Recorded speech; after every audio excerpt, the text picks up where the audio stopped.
a friend that every time somebody would say licorice, she would have this, like, do gyrations and have this really strong adverse effect. And I was with a group of ladies, and they saw it happen 6 times over the course of one evening because somebody had licorice tea.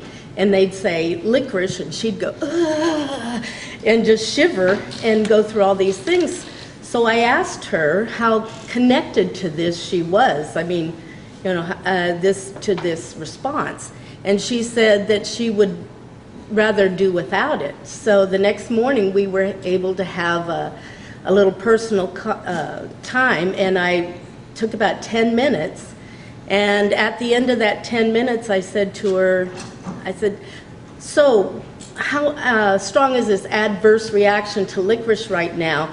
And she goes, you know, and then she stopped and she looked at me and she goes, that's the first time in 60 years I haven't shivered at the word licorice. And so then we went out and joined the other ladies, and she flew open the door and she goes, licorice, licorice, licorice. And they're going, oh my gosh, she didn't shiver. So anyway, that was fun. That's awesome.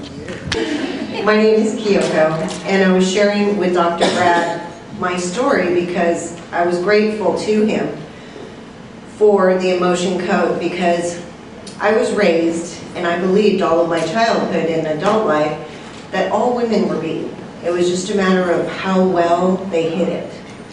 And so I was married to someone for 13 or 14 years, and he was a physical abuser. I used to get dragged by my neck through the house, rug burns and all that. And so I had a really bad neck, very bad neck, and I did physical therapy, chiropractors, prescriptions.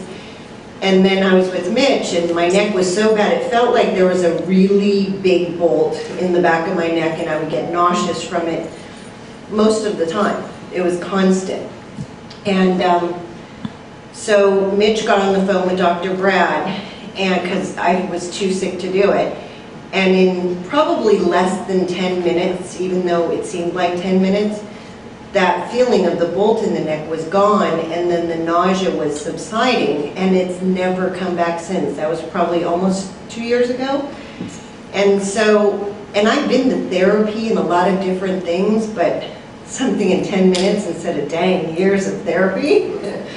So, and since then, Mitch has worked on me a lot more, and I went to the emotion code about a year ago in San Rafael, and I'm very grateful because I'd like to say I have the life I dream of, but I never dreamed possible you could be so at peace and so happy, because I never knew it existed. So one thing I learned from the emotion codes, it's something that you're constantly growing, and it's like doors that open to new worlds that you didn't know were even there. So that's what I wanted to share, and thank you, Dr. Brad.